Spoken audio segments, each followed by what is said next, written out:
नमो बुद्धाय। जय भीम। दर्शकों, आज मैं दो बहुजन माताओं का चरित्र चित्रण करने जा रहा हूं। पहला सम्राट प्रसेनजीत की राजमहिषी मल्लिका तथा दूसरा उनके सेनापति बंधुल मल्ल की पत्नी, जिनका नाम भी मल्लिका था, उनका नाम भी मल्लिका ही था। दोनों भगवान बुद्ध की उपासिका थीं और आपस में सहेली थीं। तो चलिए हम शुरू करते हैं। पहले महाराजा प्रसेनजीत की पत्नी राजमहिषी मल्लिका के बारे में।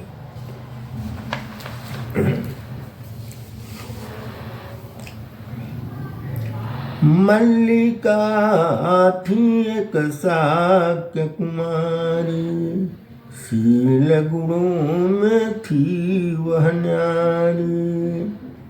कौशल नरेश एक बार पधारे, शाक्यों से शादी संबंध पर सरदारों के साथ विचारे।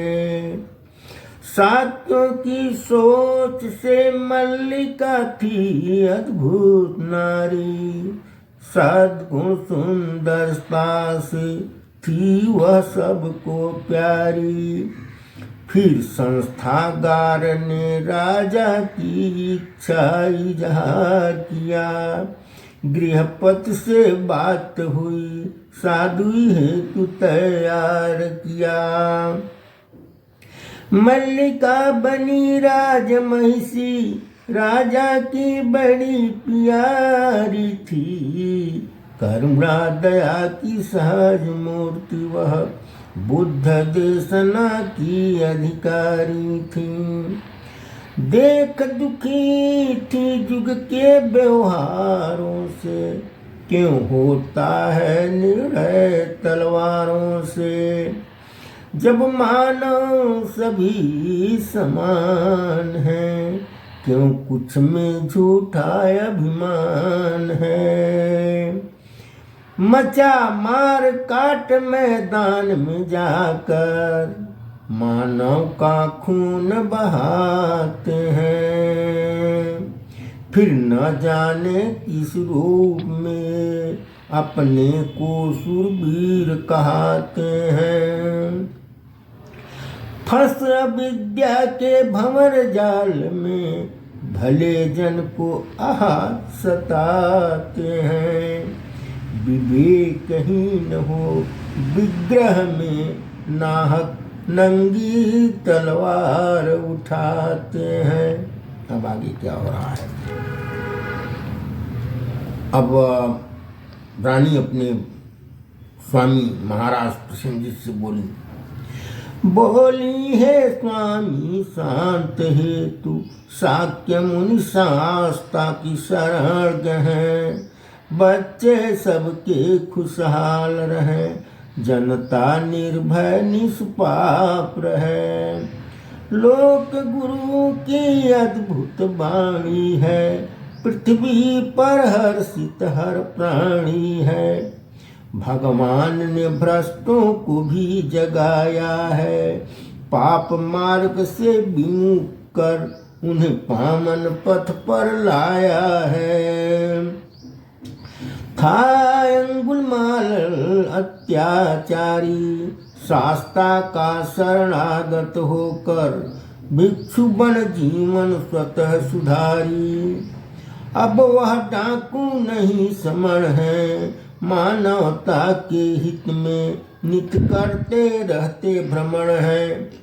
अब आगे चलिए। राजा को बात समझ आई, सुन रानी की अमृत बाणी। वह सद इच्छा उन्हें खूब सुहाई। बोले, क्या बोले? बोले हूँ प्रिय कृतज्ञ तुम्हारा, सद्धर्म ही जीवन में रहेगा मेरा एक सहारा। सम्राट की राज सीमा बहुत विशाल थी। सम्राट की राज सीमा बहुत विशाल था। पुत्र था ना कोई, सो इसका उन्हें मलाल था। कोई उत्तराधिकारी नहीं था। प्रसव अवस्था में रानी थी, कुमार जन्म लेगा अब की। चहुर चर्चित यही कहानी थी। आने वाले शिशु के आगमन की तैयारी थी। खूब सजावट सुंदर प्यारी थी। दीप जले घर घर हर्षित प्रजा पूरी थी। मलय समीर के आगोश में दमक रही कौशल नगरी थी। सुरीले कंपित स्वर टकराते कानों से, खुशियों की लहर उठती। तरुण तरुणियों के मुस्कानों से। अब आगे क्या हो रहा है? बुद्ध वचन की अमृत वर्षा से राजा का हृदय हरा हुआ। संदेश वाहक आया, अभिवादन कर बोला, था सहमाय और कुछ डरा हुआ। राज दरबार में संदेश वाहक आया संदेश सुनाने। आज्ञा हो महाराज की, अभी तो संदेश सुनाने आया हूँ। रानी ने जन्म दिया कन्या को, यह समाचार मैं लाया हूँ। संदेशवाहक ने संदेश दिया कि महारानी ने कन्या को जन्म दिया है। अब आगे क्या हो रहा है? सुन विपरीत संदेश दूत का, राजा को दुख अपार हुआ। कैसे समझाऊं मन को अपने, अब राज्य चलाना भार हुआ। कोई उत्तराधिकारी नहीं पैदा हुआ। लड़का पैदा होता तो उत्तराधिकारी होता। व्याकुल राजा यति अधीर हुए, तो चले तथागत लोक गुरु शरण में। पुत्री पैदा हुई महल में, अपना दुख कह कर मस्तक हुए शरण में। भगवान ने सारी बात सुनी, फिर शांति भाव से समझाए। हे राजन, तेरी भूल है जो तू कन्या जन्म को दुखद बताए। पुत्री पुत्र में भेद करो ना, ये मानव गरिमा के क्षम नहीं। पुत्री का लालन पालन समुचित हो, तो वह पुत्र से कम नहीं। अब तक ऐसा हुआ न जग में, कि बेटी बाप का मान घटाए। पुत्र समान हो शिक्षा दीक्षा, तो वह भी पिता सम्मान में हाथ बटाए। भ्रमित हैं वे लोग जो लड़की लड़का में भेद करते हैं। ज्ञानी है ये दंपति जो दोनों को सह समान प्रेम करते हैं। शास्ता की सुन सुबाणी, राजा को सद्ज्ञान हुआ। लड़की लड़का में अंतर नहीं, इस सच्चाई का भान हुआ। महाराज बेटी वज्रा को बहुत प्रेम से पाला था। उस बेटी का नाम वज्रा रखा गया था, वज्रा। और जब वो सयानी हुई तो उनका विवाह मगध नरेश अजातशत्रु के साथ हुआ था। और एक समय ऐसा भी आया कि जब महाराज प्रसेनजीत के पुत्र विड्डभ ने उन्हें राजगद्दी से उतार कर स्वयं राजा बन बैठा, और यहाँ तक कि उनको देश से निकाल दिया। ऐसी अवस्था में उनकी पुत्री वज्रा, जो राजमहिषी थी मगध नरेश की, उसने अपने पिता को अपने यहाँ शरण दी। तो आगे सुनिए। महाराज ने बेटी वज्रा को बहुत प्रेम से पाला था। सद्धर्म दीक्षित बेटी ने संकट क्षण में उन्हें संभाला था। मल्लिका हो या हो बज्रा, ये सभी हमारी माता हैं। करूं चरण बंदन हे माता, बहुजन शीश झुकाता है। कई मिनट की भाई, अभी में और जोड़ा 14 10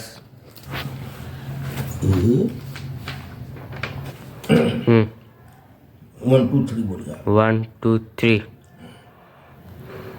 दर्शकों, अब मैं दूसरा पात्र बंधुलमल सेनापति, महाराजा प्रसेनजीत के सेनापति बंधुलमल की पत्नी मल्लिका के बारे में आगे कहने जा रहा हूँ। फिर मैं ये शुरू करता हूँ, क्योंकि बंधुलमल जो है कुशीनारा के थे, तो अब मैं यहाँ से शुरू करता हूँ, जिसको आज कुशीनगर कहा जा रहा है। तो कुशीनारा भी उस समय एक जो है गणराज्य था, जो भगवान बुद्ध के समय में 7 गणराज्य थे, 16 महाजनपद और 7 गणराज्य। तो 7 गणराज्यों में कुशीनारा भी एक जो है गणराज्य था, जिसको जो है कुशीनारा के मल, आप इतिहास में पढ़े होंगे कुशीनारा के मल, तो ये कुशीनारा के थे। चलिए आगे विवरण मिलेगा। बंधुलमल था तरुण तेजस्वी, वह कुशीनारा का प्यारा था। थी वज्र भुजाएं चौड़ी छाती, शरीर से सियांग शावक समान ही न्यारा था। संस्थागार में बहस चली, सेनापति किसे बनाया जाए।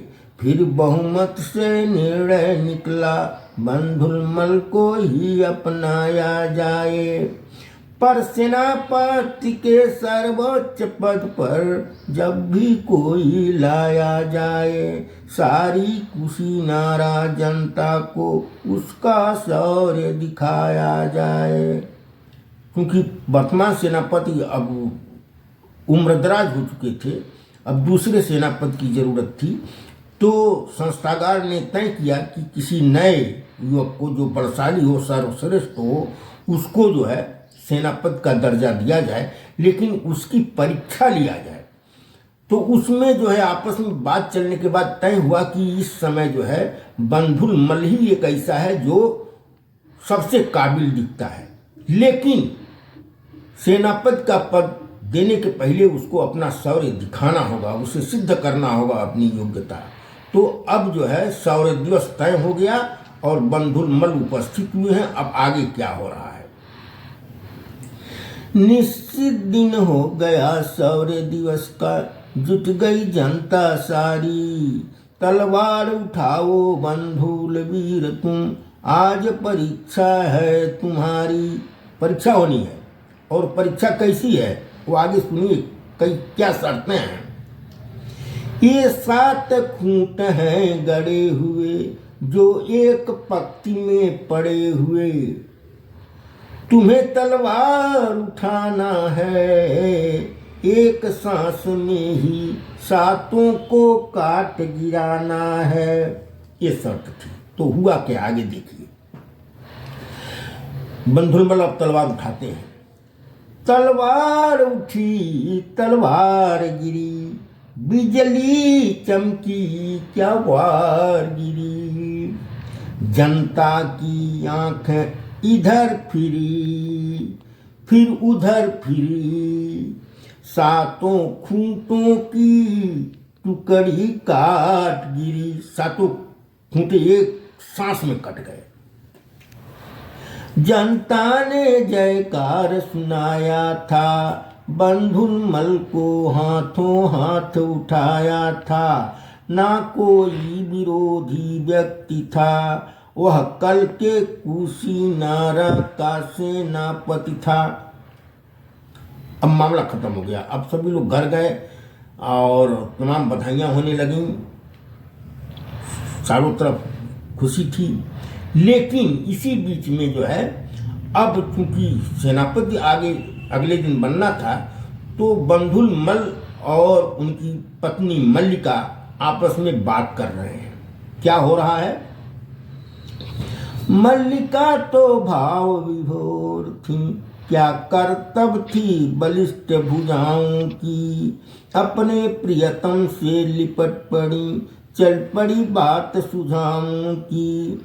मातृभूमि की सेवा में उसका पति अन्यायी अत्याचारियों से खूब लड़ेगा, बाधा डालेगा जो सत्यरक्षा में, वह इन खूंटों की तरह कटा पड़ेगा। पर हाय प्रियतम तुम चिंता मुद्रा में, तुम क्यों न मुझे हंसाते हो। इस सौर्य दिवस में विजयी हो तुम, फिर हो मौन क्यों सताते हो। इतनी प्रशंसा पर बंधुमल की कोई प्रतिक्रिया नहीं आ रही है, वो शांत है, मौन है, अंदर से कुछ जो है उद्विग्न है। तो वो मल्लिका पूछ रही है, वही क्या पूछ रही हैं, उनको कुछ शंका हो रही है। पूछ रही हैं, क्या सेनापति का दायित्व कठिन है तुम जैसे वीर जवानों को। अरे तुम्हें मारना होगा केवल देशद्रोही पापी शोषक अधर्मी हैवानों को। केवल जो है दुष्टों को मारना होगा। तुम बुद्ध के उपासक हो तो तुम्हें निर्दोषों को नहीं मारना है। तो तुम क्यों जो है शांत हो, क्यों दुखी, क्या मामला है कि तुम जो है हंस नहीं रहे हो। अब आगे क्या, फिर जब अब बंधुमल अपना मुंह खोल रहे हैं, क्या कह रहे हैं, क्या बात थी कि वो इतना गमगीन थे। बंधुल ने कुशिनारा का धूल लिया, तिलक लगा फिर चूम लिया, बोले हे मल्लिके प्यारी, कुशिनारा को है अभी नहीं जरूरत हमारी। अभी कुशिनारा को हमारी जरूरत नहीं है। क्यों नहीं है वो आगे पता चलेगा। बोली मल्लिका हाय प्रिय, हुआ तुम्हें क्या आज है। मातृभूमि से विमुख हुए क्यों, क्या इसमें कोई राज है। बंधुल बोला दुखी दुल खोला, खूंटे में लोहे की छड़ें गड़ी थी। लोहे की खटर, किसी धोखेबाज ने, जो बहुत ही निकट का रहा होगा, प्रतिद्वंदी रहा होगा, लेकिन सामने तो नहीं आया, लेकिन छिप करके धोखे से उसमें 7 खूंटों में लोहे की छड़ें गड़वा दी थी। जबकि वो केवल होना चाहिए था काट के ही 7 काटते देखने के लिए, जनता के लिए, लेकिन अंदर से उसमें 7 में लोहे की छड़ें पड़ी थी। तो अब क्या हो रहा है, वही वो ये रहस्य बता रहे हैं। बंधुल बोला दुखी दल खोला, खूंटों में लोहे की छड़ें गड़ी थी। 6 खूंटे जब काट गिराए, 7वें से कान में झन्न आवाज पड़ी थी। 7वें में पड़ी, 6 तो कट गए, कटा तो 7वां भी, लेकिन कटते कटते उसमें से आवाज निकल गई झन्न सी। तो काट से तो झन्न की आवाज नहीं निकलेगी। पता चल गया कि इसमें छड़ लोहे की छड़ें हैं। तो अब क्या कह रहे हैं, हालांकि मैंने परीक्षा जीत लिया है, पर कल को वह मारा जाएगा जिसने भी ये पाप किया है। गणराज्य था ना, कल को बात पता चलेगी, और जब वर्तमान सेनापति को ये बात पता चलेगी तो जो भी धोखेबाज है उसको मृत्युदंड निश्चित है। तो इससे क्या होगा वो आगे वो बता रहे हैं कि परिस्थितियां क्या हो सकती हैं। वर्तमान सेनापति को जब सच्चाई का पता चलेगा, बध हो जाएगा धोखेबाज का, किसी कीमत पर वह नहीं बचेगा। फिर कुशिनारा में लोग बटेंगे, आपस में ही कटे मरेंगे। वह दिन हमें नहीं देखना, इसलिए यह राज बताता हूँ, जरूरत पड़ने पर आ जाऊंगा। फिर तो अब कुशल राज्य को जाता हूँ। कुशल राज्य के ही अंतर्गत ही आता था और कुशल राज प्रसेनजीत परिचित थे बंधुलमल के बल से, उसके शौर्य से, दोनों परिचित थे। तो फिलहाल अब बंधुलमल अपनी पत्नी मल्लिका को लेकर के कौशल नरेश प्रसेनजीत के यहाँ चले जाते हैं और कौशल राज प्रसेनजीत ने उनको अपने यहाँ खुशी खुशी सेनापति बना दिया। अब आगे क्या होता है। कौशल नरेश प्रसेनजीत को बंधुल जैसा सेनापति था मिला हुआ, सीमा पर आंख दिखा सकता ना कोई, जनता का मन था खिला हुआ। समयांतर में जन्मे 7 पुत्र, सातों की काया अति बलशाली थी, विवाह बंधन में बंधे सभी, चारों ओर खुशहाली थी। सेनापति की पत्नी मल्लिका राजमहर्षि मल्लिका की बनी सहेली थी, दोनों साथ साथ में रहती, करती साथ साथ यट खेली थी। दोनों ही शास्त्रा की अनुगामिनी, धर्मानुशासन में सनी हुई, राजमहर्षि थी जीवित जब तक वे एक थी बनी हुई। जब तक राजमहर्षि जिंदा रही, दोनों सहेलियों में बहुत प्रेम व्यवहार रहा, राजा और सेनापति में एकता बनी रही। लेकिन अब उम्र दराज राजमहर्षि का दिवंगत हो गई और जो है मल का जो है सेनापति बंधुलमल और उनकी पत्नी मल्लिका जो है बहुत दुखी हुई और अब यहाँ से मामला गड़बड़ होने लगा। क्या होने लगा। राजमहिषी हो गई दिवंगत, बंधुल परिवार पर दुख भारी था, महाराज संग के धूर्त ना उनमें पहले जैसी होशियारी थी। कान भरे कपटी दरबारी, बंधुल खिलाफ भड़काया था, धोखे में भेजा पहले पिता को, फिर पीछे से पुत्रों को लगाया था। चापलूसों ने महाराज को भड़काया कि महाराज सीमा पर जो है दुश्मन की सेना आ गई है और बंधुलमल को एक सेना की टुकड़ी के साथ वहां तत्काल भेजा जाए उसको रोकने के लिए। तो अब बंधुलमल जो है सुबह सुबह निकल पड़े सीमा के लिए और सीमा पर पहुंचते पहुंचते उनको रात हो गई। लेकिन यहाँ ये बंधुलमल निकले, इसके बाद फिर षड्यंत्र के तहत महाराजा से आज्ञा दिलवा दी गई कि उनके सातों बेटे भी एक सेना की टुकड़ी लेकर के वहां पहुंचे और दुश्मन को दोनों तरफ से घेर लें। फिर ये लोग भी पहुंचे और इनको भी पहुंचते पहुंचते रात हो गई। हुआ क्या कि रात में बंधुलमल ने अपने बेटों को नहीं पहचान पाए और बेटे अपने पिता को नहीं पहचान पाए। दोनों ने सब एक दूसरे को दुश्मन समझा और दूसरे में भयंकर लड़ाई छिड़ गई। रात का समय था, कोई पहचान नहीं पाया। अब आगे क्या हो रहा है। अंधेरी रात में कह विदेशी दुश्मनों को आपस में ही लड़ाया था, पिता पुत्र पहचान सके ना, आपस में लड़ाई कड़ी हुई। बहुत कड़ी लड़ाई हो गई, भयंकर रात। आज का जमाना नहीं था कि रोशनी को। हुआ सवेरा तो देखा सबने, बंधुल साथ 7 पुत्रों की लाश पड़ी हुई। यानी पिता भी मारा गया, 7 पुत्र भी मारे गए। दोनों की टुकड़ियां बहादुर सेना थी, कोई न वो पीछे हटे न ये पीछे हटे, सब मारे गए। अब आगे क्या हो रहा है। उधर पति भी चले गए, पुत्र भी चले गए। अब मल्लिका थी।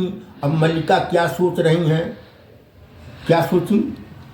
पति पुत्र गए थे रण में, करे मल्लिका क्या इस क्षण में, उसने बहुओं साथ बात विचारी, शास्ता को भोजन पर बुलाने की, इच्छा है आज हमारी। मल्लिका ने अपने बहुओं से कहा कि हम अब जो है सभी लोग चले गए हैं, आज जो है हम भगवान को, तथागत को अपने यहाँ भिक्षु संघ के साथ भोजन पर निमंत्रण के लिए बुला रही हूँ। तो हो रहा है क्या? बहुओं ने उसी प्रकार किया, भिक्षु संघ को भोजन खुशी खुशी तैयार किया। अब भोजन परोसने वाली थी, खुद दोनों हाथ उठा ली थाली थी। कौन? मल्लिका। उन्होंने कहा कि मैं भगवान को, लोकगुरु को अपने हाथों से चरण वंदना करके उन्हें भोजन कराऊंगी। अब ऐसे में थाली में भोजन निकल गया। पहले ये था कि भगवान को ये भोजन करावें और पूरे भिक्षु संघ को फिर भोजन करावें। ऐसे में होता क्या है, थाली निकाली, भोजन निकल गया। फिर उसी समय संदेश आ रहा है, संदेश वाहक उनके कान में बता रहा है। क्या बता रहा है? कि मल्लिके, आपके पति और 7 पुत्र शहीद हो गए। अब यह शब्द सुनते ही मल्लिका का शरीर सन्न हो गया। अब ऐसे में क्या दशा रही होगी, क्या निर्णय उनको लेना चाहिए? अब वो बहुत ही कठिन समय था। फिर भी अब देखिए वो क्या हो रहा है उनके साथ। अब भोजन परोसने वाली थी, खुद दोनों हाथ उठा ली थाली थी।